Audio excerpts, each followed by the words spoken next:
Daniela Brooks sat in her cubicle, 15 years deep at Cascade Solutions, sipping reheated coffee and clicking through yet another urgent printer ticket. She didn't complain. Complaining took energy and she'd run out of that years ago. To everyone else she was just the IT lady, invisible, replaceable, nearly forgotten. But Daniela knew the truth. She was the load-bearing wall holding the whole operation together. Payroll, compliance, the VPN, the backups, all quietly kept running by her alone, while leadership outsourced, cut corners, and promoted people who couldn't spell firewall. If you're new here and enjoying these powerful stories, make sure to hit that subscribe button and stay tuned for more. Let me know in the comments what part of today's story touched you most. She stayed not out of loyalty but necessity. Someone had to keep the lights on. That strategy worked until Connor Blake walked in. Flashy, 28, and fresh off an MBA from a school that charged like it sold kidneys, Connor was the son of Gregory Blake, EVP of Operations. And now, thanks to an 8:47 a.m. email titled, "Exciting Leadership Changes," he was Daniela's new boss, Director of Technology Operations. Daniela read the announcement, looked up at the sagging ceiling and muttered, "Well, hell."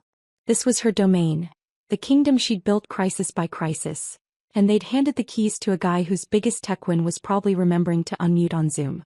She didn't panic. Instead, she opened a new doc, transition documentation. Then she started writing down everything. Every system, every password, every fragile workaround. Connor's first day was all handshakes and TED Talk energy. When he finally reached her desk, he grinned and said, "I've heard you know where all the skeletons are buried." "We don't have skeletons," Daniela replied. "Just undocumented legacy systems held together with shell scripts and prayer." He laughed like she was joking, then pitched blockchain for insurance claims. Daniela gave him the smile you reserve for toddlers wielding scissors near cats. "I'll add it to the roadmap." He invited her to his 9 a.m. vision meeting. She said she'd be there. She wasn't. She had a server migration, real work, to run. The kind that actually kept the company alive. She heard about the meeting later from Joel, a junior tech who looked like he'd been crying into his keyboard. "He wants us to rebuild everything from scratch," Joel said, voice shaking. "Says the current infrastructure is legacy bloat, and we need agile cloud-native architectures." Daniela didn't look up from her terminal. Did he say how? No. Just that we need to think outside the box, and move fast and break things. "We move fast and break things," she said, "and 3,000 employees lose email. Payroll stops. We get sued for HIPAA violations." "I tried to explain that," Joel said miserably. "He called me resistant to change." Of course he did. People like Connor didn't want solutions. They wanted applause while they burned down working systems in the name of innovation. Over the next 3 weeks he rolled out his vision with the subtlety of a wrecking ball. Week 1. Mandated a switch to Synergy Hub, an internal comms platform that crashed in 48 hours, locking half the company out of their files. Week 2.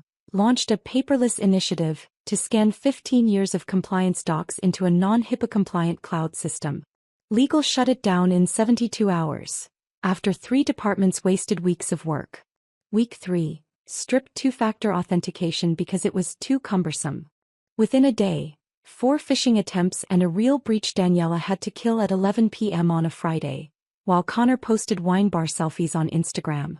Through it all, Daniela said nothing. No arguments. No warnings that could be weaponized later. She just documented everything. Every reckless call, every ego-driven blunder. She'd learned long ago, you can't fight stupid with logic. Stupid only cares about looking smart, and dodging blame when things explode. So she let Connor play king. Let him spout LinkedIn buzzwords in meetings, take credit for her work and strut like he'd built the systems himself. And quietly she built her exit. Not from the company but from responsibility. If he wanted control, fine. She'd step back and let him hold the wheel, with no idea how the car worked. She stopped cutting corners. When he asked for a vendor approval expedited, she sent him the policy docs. When he wanted access to financial systems, she pointed him to compliance protocols. No more shortcuts. No more fixes behind the scenes. Connor noticed, sort of, complained things were slow, called her not a team player. She just smiled and handed him the handbook. Cracks began to show. Expired contracts, broken updates, delayed patches. All because Connor was too busy rebranding the department to actually run it. Daniela watched. Documented. Said nothing. Then came the meeting that changed everything. The day Connor didn't just want to be her boss. He wanted to humiliate her. The all hands was mandatory. Q3 technology review and future roadmap. Translation. Connor's vanity showcase. Daniela logged in, camera on, mic muted, wearing her usual gray cardigan, hair in a ponytail. No performance. Just her. 73 people joined, including Gregory Blake, Connor's father, front and center in gallery view. Connor started at 2:03 p.m., grinning like he'd already won. Today I'll talk about where we've been, where we are, and where we're going. His first slide, a stock rocket. Subtlety wasn't his strength. For 20 minutes he name-dropped paradigm shifts, disruptive innovation, and core competencies, backed by unlabeled charts and uncited data. Daniela watched the chat fill with polite emojis. She typed nothing. Then came the slide, team structure optimization. An org chart appeared. At the top, Connor Blake, Director of Technology Operations. Below, 3 roles: Infrastructure Lead, Security Lead, Support Services Lead, with Daniela's name tucked in the last box. A demotion disguised as a promotion. He kept talking. We're streamlining decision-making, empowering leadership, reducing bottlenecks. Translation: full control for him. Irrelevance for her. And then he said it, Daniela's been great. Knows the old systems inside out. But we're not managing a museum. We're building the future. Sometimes that means transitioning from caretaker roles to more supportive functions. Caretaker. Like 15 years of expertise was dusting shelves. The chat went quiet. Awkward, thanks for your service messages trickled in. Daniela's hand hovered over the unmute button. She could have defended herself. Instead she reached for her webcam and tilted it. Just a few degrees. The frame shifted from her face to what sat behind her. The server room door. Dull gray metal. Reinforced hinges. Amber badge reader glowing. No label. No fanfare. Just the vault where everything that mattered lived. She held the angle for 5 seconds, long enough to be seen, screenshot, remembered, then tilted the camera back. Her face unreadable. Her eyes just barely smiling. Connor didn't notice. He was too busy clicking to his next slide, eager to impress his father. But others did. And that's when everything began to unravel. Daniela's name appeared in the 3rd box. Support Services Lead, a demotion disguised as a promotion. She didn't flinch. Just kept her face neutral, camera steady. Connor barreled on. We're streamlining decision-making, ensuring strategic vision flows from the top. Translation: he wanted full control. He was now help desk furniture. When someone asked about current projects, he chirped, all legacy initiatives will be sunset to make room for innovation. Legacy. Meaning the systems she built, the ones that actually worked. Then came the dagger. And look, I want to be clear. Daniela's been great. She knows the old systems. But we're not managing a museum. Sometimes that means transitioning from caretaker roles to more supportive functions. Caretaker. As if 15 years of expertise boiled down to dusting servers. The chat went silent. A few awkward, thanks for your service. Emojis flickered like digital condolences. Her finger hovered over unmute. She could have spoken up. Defended herself. Instead she tilted her webcam, just a few degrees left. The frame shifted to the server room door. Dull gray steel, reinforced hinges, amber badge reader glowing. No sign. No label. But the people who mattered, legal, compliance, finance, they'd know it instantly. That was the heart of the company. And only one person held the key. She held the shot for 5 seconds. Long enough to be seen. Long enough to be screenshotted. Then returned the camera to her face. Calm, unreadable, eyes glinting with quiet certainty. Connor didn't notice. Still selling cloud dreams to his dad and the execs who'd never asked Daniela a single question. But others did. Marcia, legal, is that the primary data facility? Joel, Daniela, you okay? Unknown, compliance, we should talk after this. She said nothing. Just watched Connor wrap up with a great work team. And vanish.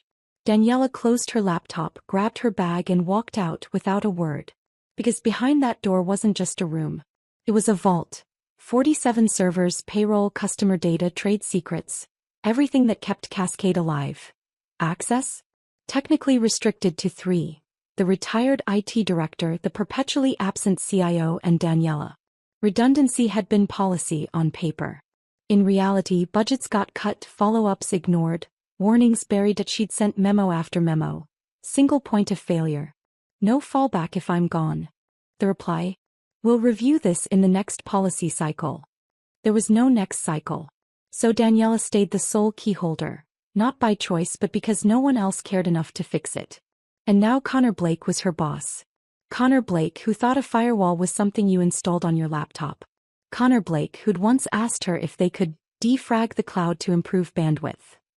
Connor Blake, who had full administrative authority over IT operations but couldn't access the one room that actually mattered. Daniela hadn't planned this. Hadn't schemed or plotted or deliberately created a trap. She just tried to do her job, tried to follow protocol, and watched the company's leadership repeatedly choose convenience over competence. But now, sitting in her car in the parking lot, engine idling, she realized something important. They'd given Connor the title. They'd given him the authority. They'd given him the org chart and the budget and the executive backing. But they'd forgotten to give him the keys. Friday morning arrived cold and gray. Daniela called in sick. First time in 19 months. She sent the email at 6:47 a.m., 7 minutes before she normally would have left for the office. Not feeling well. Taking a personal day. We'll be back Monday. Short. Professional. No details. She'd learned long ago that the more you explained, the more people questioned. She spent the morning in her kitchen, drinking tea and reading a paperback mystery novel she'd been trying to finish for 6 months. Her phone buzzed occasionally. Work emails. Slack messages. He ignored them all. By noon the buzzing had increased. 10 messages. Then 15. Then a call from Joel which she let go to voicemail. She listened to the voicemail on speaker while making a sandwich. Hey Daniela, Connor's looking for you. Something about a vendor lockout? He seems pretty stressed. Just, call when you can. She deleted it. Made her sandwich. Turkey and Swiss on wheat. Simple. At 2:14 p.m. her phone rang again. This time it was Marcia from legal. Daniela considered answering. Marcia had always been fair, one of the few people in the building who treated her like a human instead of a talking printer manual. She answered. Hello. Daniela. Hi. Sorry to bother you on a sick day. Marcia's voice was calm, but Daniela could hear the tension underneath. Are you feeling okay? I'm fine. Just need a day to rest. Of course. Listen, I hate to ask, but we're having a situation with the data center. Vendor access is locked and Connor can't seem to override it. Do you know anything about that? Daniela took a bite of her sandwich. Chewed slowly. Swallowed. What kind of vendor access? Something about credential validation for the backup systems. The vendor says they need authorization from the primary systems steward. That's you apparently. That's correct. Silence. Then, could you possibly remote in and authorize it? I know you're not feeling well, but... I'm not at my computer, Daniela said. And remote access requires two-factor authentication with a physical token. I don't have it with me. This was true. Technically. The token was in her bag, which was in her house, which meant she wasn't lying. Just omitting. Marcia sighed. Hey. Is there any way Connor can handle this without you? He'd need level 5 clearance and physical badge access to the data center. Does he have those? Pause. I'll need to check. He doesn't, Daniela said. Access consolidation policy from 3 years ago. Primary steward only. Another pause. Longer this time. You wrote that policy? I recommended redundancy in the policy. Management approved the consolidation. I have the emails if you need them. She could hear Marcia typing. Hey. When will you be back? One day. And if this is truly urgent, then Connor should follow the emergency access protocol outlined in Section 7 of the IT Operations Manual. It requires executive authorization and a formal request submitted to the Security Committee. That takes 72 hours. Yes, Daniela said. It does. Silence. The kind of silence that spoke volumes. Marcia understood. Maybe not the full picture but enough.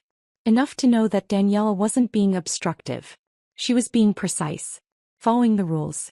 The same rules everyone else had ignored for years. Okay, Marcia said finally. Feel better, Daniela. Thank you. She hung up. Finished her sandwich. Went back to her book. By 5 p.m. she'd received 23 emails, 14 Slack messages and 4 voicemails. He read none of them. Instead, she watered her plants, vacuumed the living room and started a load of laundry. Her neighbor knocked on the door around 6:30. Elderly woman named Phyllis who lived next door and occasionally needed help with her computer. Daniela. I'm so sorry to bother you, but my email isn't working again. Daniela smiled. Followed Phyllis inside. Spent 20 minutes fixing a browser cache issue and showing her once again how to clear cookies. You're a lifesaver, Phyllis said, offering her homemade banana bread. It's nothing, Daniela said, accepting the bread. Just simple troubleshooting. I don't know what I'd do without you. Daniela smiled. It was nice being appreciated for something simple. Something human. No org charts. No politics. Just fixing a problem because someone asked nicely. She went home, ate dinner, watched 2 episodes of a crime procedural and went to bed at 10:30. Her phone continued buzzing on the nightstand. She turned it face down and slept like a stone. Monday morning came with all the subtlety of a car alarm in a library. Daniela arrived at the office at 7:52 a.m., her usual time, carrying her bag and a travel mug of coffee she'd actually made at home for once. The building felt different. Tense. Like everyone was waiting for something to explode.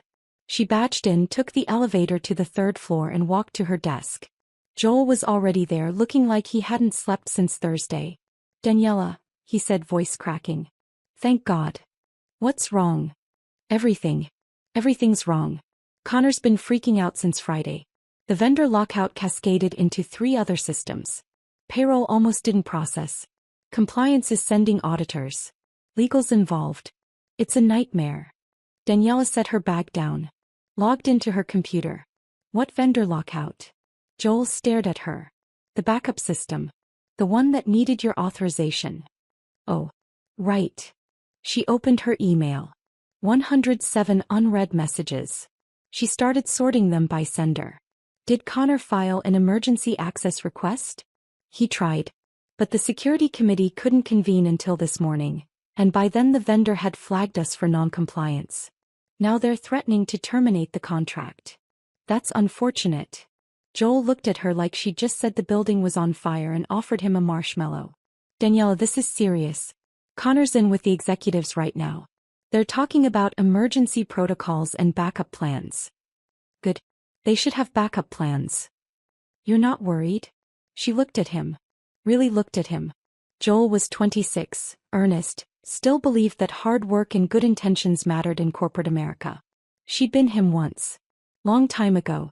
Joel, she said gently, I sent 17 emails over 3 years recommending we establish secondary access protocols. I submitted budget requests for additional training and certification. I documented every single point of failure in our systems. What happened Friday was preventable. But prevention requires people to listen. They're blaming you. Of course they are. Aren't you going to defend yourself? Daniela pulled up her archived emails. Found the folder labeled Access Protocol Recommendations 2021 to 2024. 43 messages. Warnings, proposals, risk assessments. Every one of them ignored or dismissed. She forwarded the entire folder to her personal email. Then she stood up. Where are you going? Joel asked. To the meeting. They didn't invite you. I know. The conference room was on the 4th floor, glass walls, uncomfortable chairs, and a view of the parking lot that somehow made everything feel more depressing. Through the glass, Daniela could see them. Connor, Gregory Blake, the CIO, Marcia from legal, 2 people from finance she didn't recognize, and someone who looked like an external auditor based on the judgment radiating from his clipboard. She opened the door without knocking. Everyone turned. Connor's face went from pale to red in under a second. This is a private meeting, he said. I'm aware. Daniela pulled out a chair and sat down. She set her coffee mug on the table with deliberate calm. You're discussing infrastructure access protocols. I'm the infrastructure steward. So I'm here. Gregory Blake, older, grayer, with the kind of face that had weathered board meetings and country club arguments, studied her for a moment. Then he gestured to Connor. Let her stay. Connor looked like he wanted to argue but thought better of it. He sat down, jaw tight. Marcia cleared her throat. Daniela, we're trying to understand what happened Friday. Can you walk us through the vendor situation? Certainly. Daniela pulled out her phone, opened her notes. At approximately 9:15 a.m., our backup vendor, Sentinel Data Services, attempted to perform a scheduled credential refresh as part of their quarterly security protocol. This requires authorization from the designated systems steward. That's me. I wasn't available. Why not? Connor snapped. I was using a personal day. You should have been reachable. Company policy doesn't require employees to be reachable on personal days. If you'd like to change that policy, I suggest filing a proposal with HR. Gregory raised a hand. Why couldn't Connor authorize it? He doesn't have the clearance. Why not? Daniela looked directly at Connor. Because 3 years ago, the company implemented an access consolidation policy to reduce redundancy and cut costs. That policy designated a single primary steward for critical systems. Connor wasn't with the company at the time. When he was hired, no one updated his clearance. That's ridiculous, Connor said.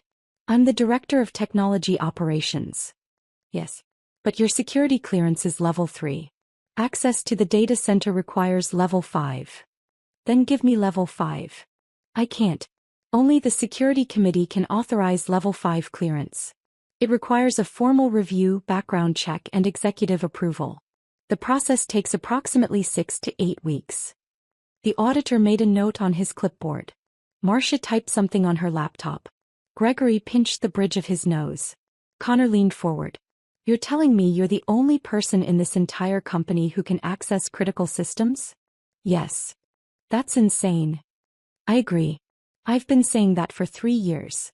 Daniela pulled out her phone again, opened her email, and forwarded the archived folder to everyone in the room. I've sent you documentation.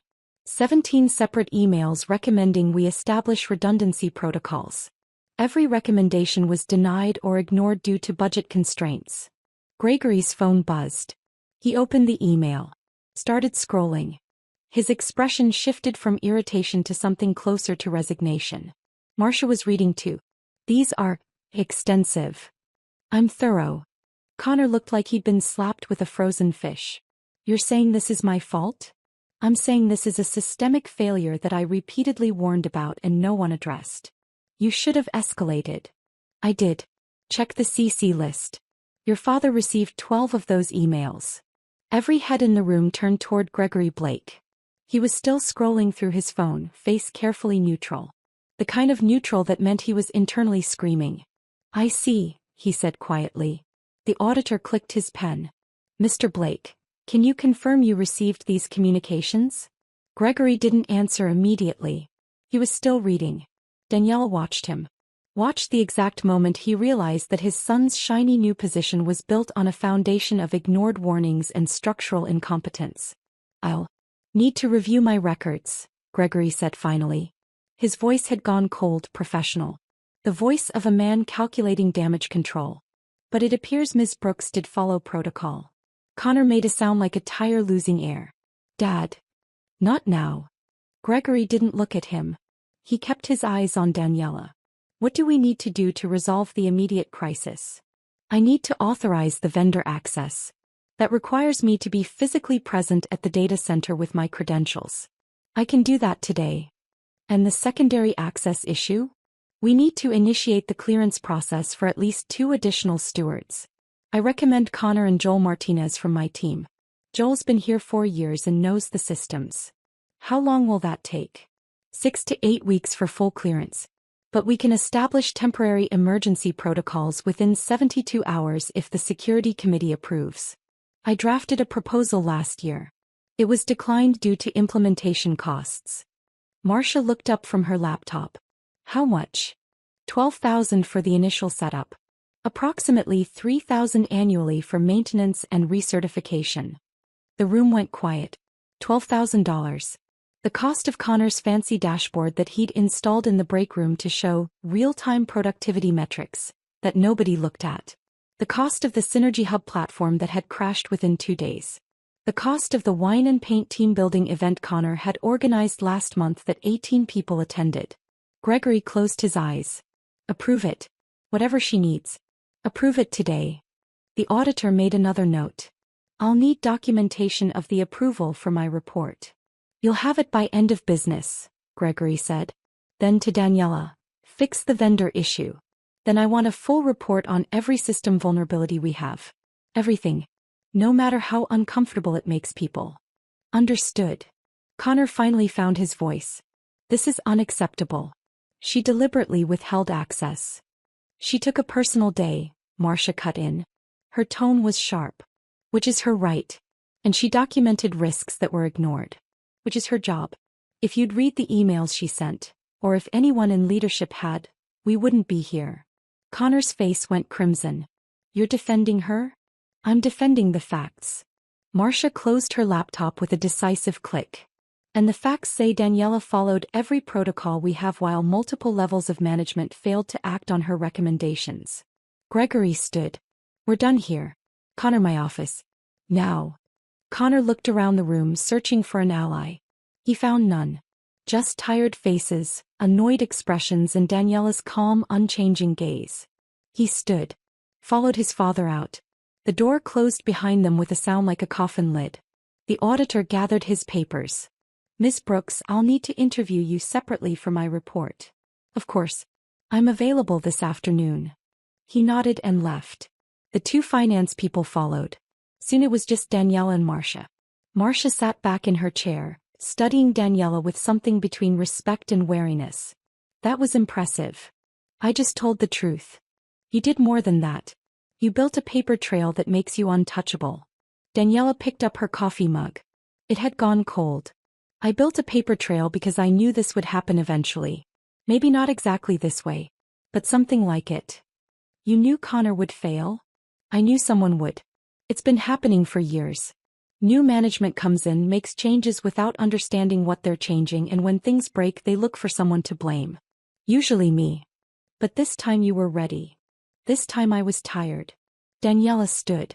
Tired of fixing other people's mistakes. Tired of warning people who don't listen. Tired of being treated like I'm disposable when I'm the only thing keeping this place running.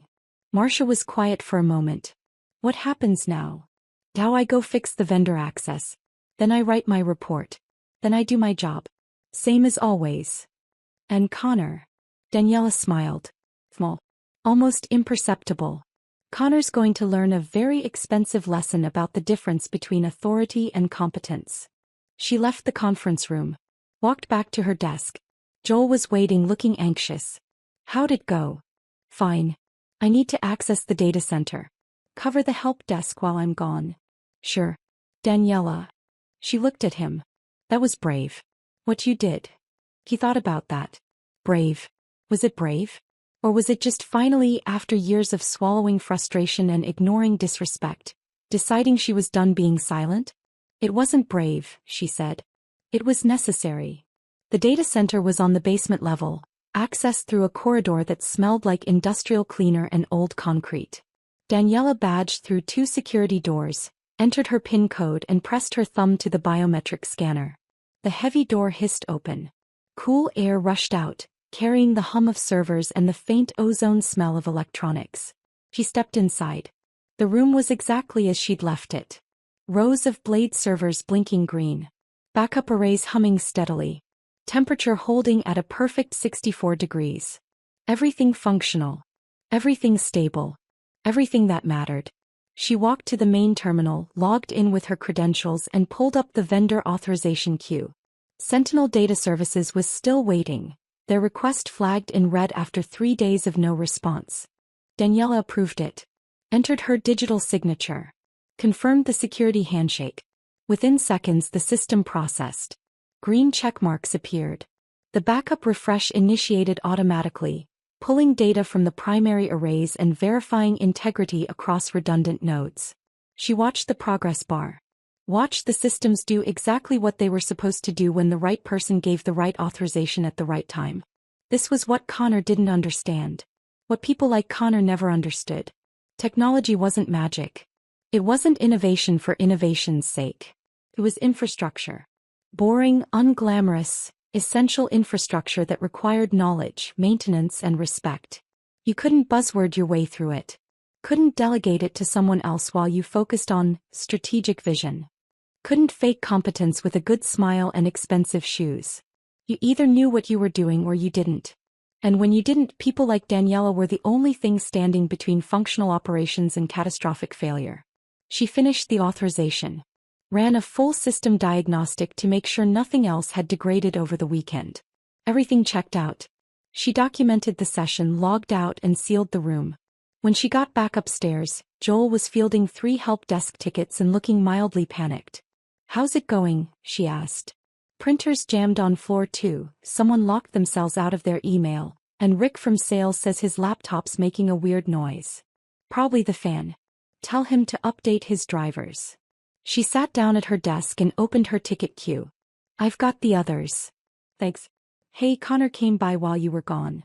Daniela's fingers paused on her keyboard. "What did he want?" "He didn't say. Just asked where you were. Looked kind of upset." "I'm sure he did." She didn't see Connor the rest of the day. Didn't see him Tuesday either.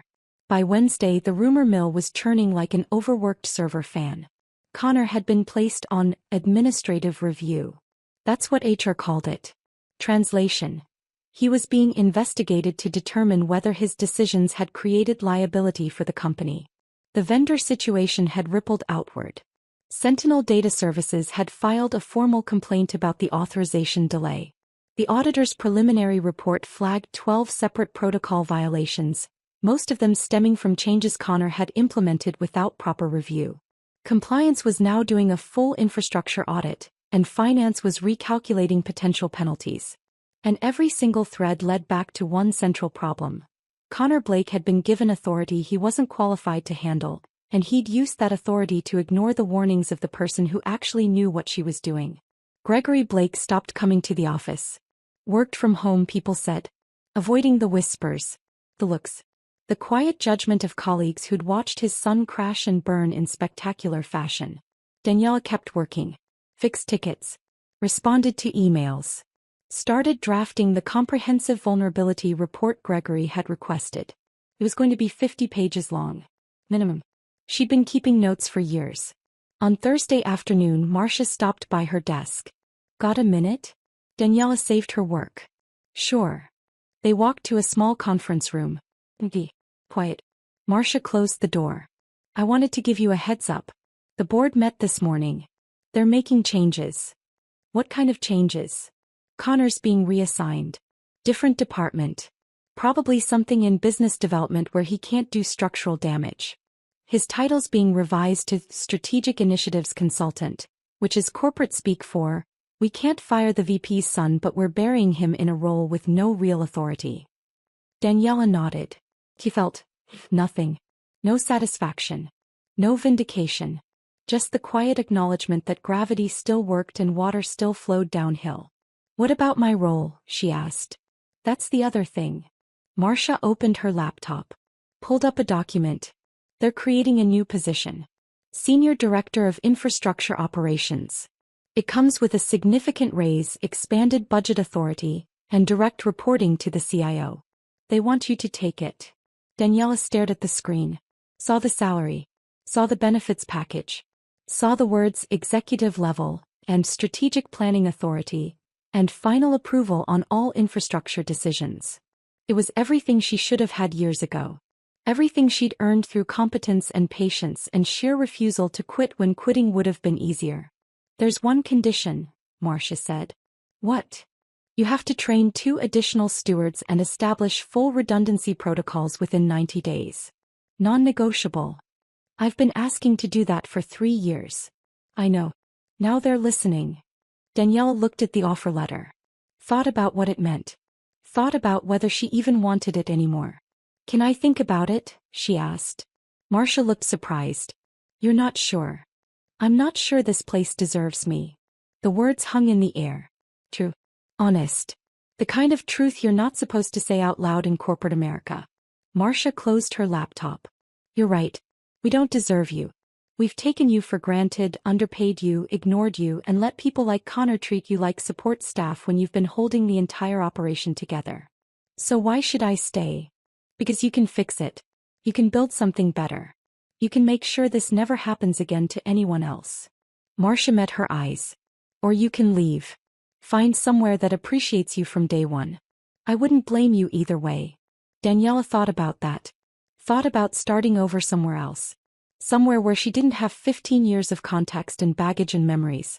It was tempting. Really tempting. But then she thought about Joel. About the other junior techs who were trying to learn, trying to build careers, trying to do good work in a system that didn't value them. About all the Danielas who'd come after her, who'd face the same dismissals and disrespect unless someone changed the structure. I want final authority on hiring, she said. Done. And veto power on any infrastructure changes that create risk. Within reason.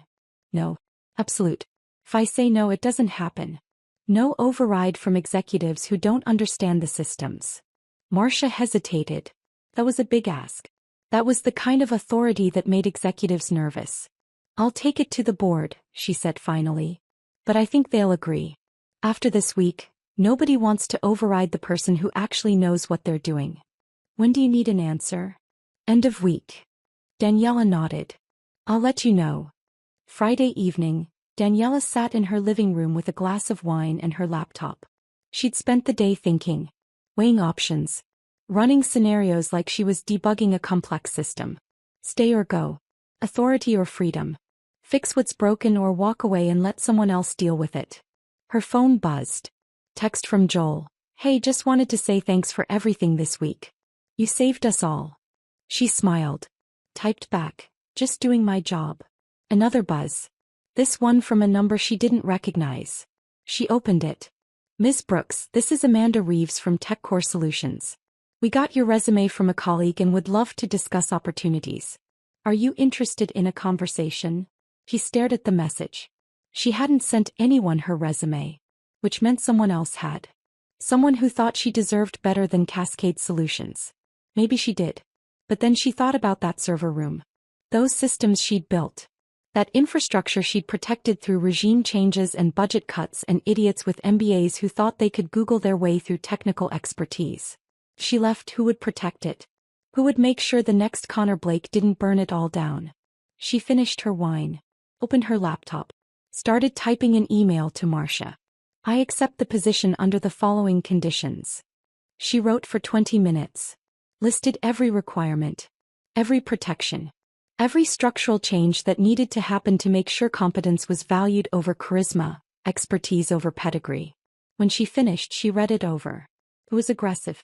Demanding. The kind of email that might get rejected outright.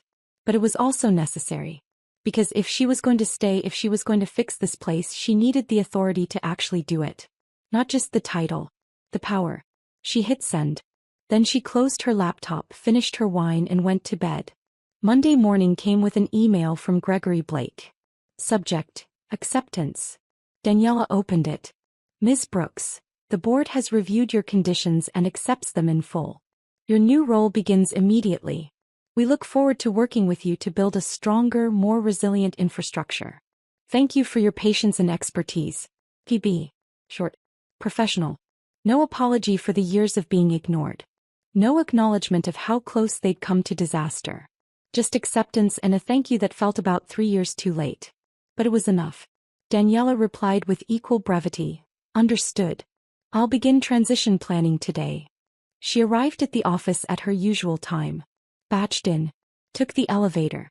When the doors opened on the 3rd floor, Joel was waiting with a small group of techs, all holding coffee cups and wearing nervous smiles. Congratulations. Joel said. We heard about the promotion. News travels fast. We also heard you negotiated actual authority. Like real power to tell executives no. That's correct. One of the other techs, a woman named Keisha who handled security protocols, grinned. That's the most badass thing I've ever heard. Daniela accepted the coffee they handed her. It's not about power. It's about making sure we can do our jobs properly without someone who doesn't understand the systems overriding us because they read a tech blog. Still badass, Keisha said. They walked to the department area together. Daniela's desk had been moved. Not to a cube anymore. To an actual office. Small but windowed. With a door that closed. Inside was a new desk, a better chair, and a nameplate that read, Daniela Brooks, Senior Director of Infrastructure Operations. She set her coffee down. Looked around. It felt surreal. After 15 years of cube walls and fluorescent lights, she had an office. Had authority. Had the respect she'd earned a decade ago. Joel hovered in the doorway. So what happens now? Now we fix everything. Daniela sat down in her new chair. It was comfortable. Actually comfortable.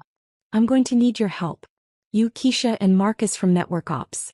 We're establishing redundancy protocols, rebuilding security access, and documenting every system so that nobody, ever again, is a single point of failure. What about Connor? What about him? Is he gone? Reassigned? Different department. We won't be working with him. Joel looked relieved. So did the others. Daniela opened her laptop. Started pulling up project plans. I want to start with the access protocols. We need to get you and Keisha cleared for level 5 access within 30 days. That means security training, certification, and board approval. Can you commit to that? Absolutely, Joel said. Yes, Keisha agreed. Good. I'm also bringing in Marcus to handle network architecture redundancy. We're going to rebuild this infrastructure the right way. With backup plans. With documentation. With enough depth that if I get hit by a bus tomorrow, the company doesn't collapse. You're not going anywhere, Joel said. Daniela smiled. No. But I'm also not going to be the only person who knows how to keep this place running. That was the problem. And we're fixing it. They worked through the morning. Daniela drafted project timelines, budget proposals, training schedules. Everything she'd wanted to do for years but never had the authority to implement. At noon her office phone rang. Internal line. She answered. Daniela Brooks. Ms. Brooks, this is Helen from Executive Administration. Mr. Blake, Gregory Blake, would like to see you in his office at 2 p.m. Is that acceptable? Daniela checked her calendar. That's fine. Thank you. I'll confirm. She hung up. Stared at the phone for a moment. Then went back to work. At 1:55 p.m. she took the elevator to the executive floor. 5th level. Carpeted hallways. Actual art on the walls. The smell of expensive coffee and quiet power. Gregory Blake's office was corner suite. Windows overlooking the parking lot and beyond it the Columbus skyline. His assistant gestured her inside. Gregory stood when she entered. Extended his hand. She shook it. Thank you for coming, he said. His voice was tired. Older than she remembered. Please sit. She sat. He sat across from her, not behind his desk. Normal. Equal. I wanted to speak with you personally, he began. About everything that happened. I'm listening. He took a breath. I failed you. For years I failed you. You sent me warnings, recommendations, risk assessments. I received them. I read them. And I dismissed them because they didn't align with short-term priorities or budget constraints. He paused. That was wrong. Daniela said nothing. Just waited. Connor is my son. I love him. But I put him in a position he wasn't qualified for because I wanted to give him opportunities. I wanted him to succeed. And in doing so, I undermined you, endangered the company, and ignored expertise in favor of nepotism. His hands clasped together. I'm sorry. The apology hung between them. Sincere. Too late but sincere. Why are you telling me this? Daniela asked. Because you deserve to hear it. And because I want you to know that moving forward things will be different. You have my full support. Anything you need, any resource, any authority, you have it. No questions. Will Connor be working in this building? Gregory's jaw tightened. No. He's being transferred to a satellite office. Different city. He won't have any interaction with infrastructure operations. Good. Silence. Gregory studied her. You could have left. Could have let this place burn. Why didn't you? Daniela thought about that question. The real answer was complicated. Layered. Part stubbornness, part responsibility, part refusal to let incompetent people win. Because someone had to stay, she said finally. Someone had to know how things worked. And if it wasn't me, it would have been nobody. Gregory nodded slowly. For what it's worth, I'm grateful you stayed. We don't deserve you. But I'm grateful. You're right. You don't deserve me. She stood. But I'm not staying for you. I'm staying for the people who depend on these systems. For the employees who need payroll to work and email to function. For the junior techs who are trying to learn. That's who I'm here for. He walked to the door. Paused. Back. And Mr. Blake? If you ever put someone unqualified in a position of authority over me again, I won't send warning emails. I'll just leave. She left before he could respond. 3 months later, the infrastructure was rebuilt. Redundancy protocols established. Joel and Keisha both had level 5 clearance. Marcus had redesigned the network architecture with triple redundant failovers. Documentation was comprehensive, updated, and accessible. The auditor's final report came back clean. Not perfect but clean. No major violations. Recommendations for improvement, all of which Daniela was already implementing. Connor Blake never came back to the main office. Rumors said he was working in business development in the Cincinnati satellite office, doing client presentations and staying far away from anything technical. Daniela never asked. Didn't care. Her team had grown. 2 new hires, both experienced, both vetted personally by her. The department had a real budget now. Real resources. Real respect. The help desk tickets still came in. Printers still jammed. People still forgot their passwords. But now Daniela had support. Had backup. Had a team that understood the work and valued competence over charisma. On a Friday afternoon in December, she sat in her office, reviewing quarterly reports. Her door was open. He liked it open now. Liked hearing the activity, the conversations, the sound of a functional department. Joel knocked on the doorframe. Got a minute? Sure. He came in looking nervous. I wanted to ask you something. There's a system architecture conference in San Francisco in March. I was wondering if you'd approve travel so I could attend. It's focused on redundancy protocols and disaster recovery. Daniela didn't hesitate. Approved.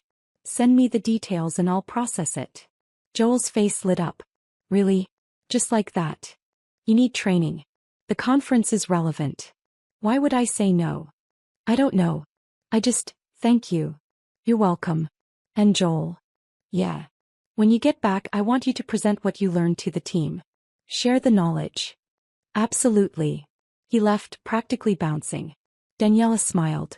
This was what it should have been all along. Supporting people. Investing in expertise. Building something sustainable. Her phone buzzed. Text from an unknown number. She opened it. Hi Miss Brooks, this is Connor. I wanted to reach out and say I'm sorry for how things went. I learned a lot from the experience and I hope there are no hard feelings. He stared at the message. Read it twice. Then deleted it without responding. Some apologies didn't deserve acknowledgement. Some lessons needed to sting. She closed her laptop. Finished her coffee. Looked out the window at the parking lot below, the city beyond, the winter sky gray and cold. She'd fought for this. For respect. For authority. For the right to do her job without incompetent people undermining her. And she'd won. Not through dramatic confrontation or public shaming. But through patience, documentation, and the quiet refusal to carry people who refused to learn. The webcam move hadn't ended Connor's career. Not really. He'd ended it himself the moment he thought charm could replace competence. That titles mattered more than knowledge. That he could dismiss the person holding the infrastructure together and face no consequences. Daniela had just stopped catching him when he fell. And sometimes that was enough. Big thanks, you legends who know the difference between a server room and a supply closet. Subscribe to keep the technical chaos alive. Your ex-boss is Googling what is a kernel right now.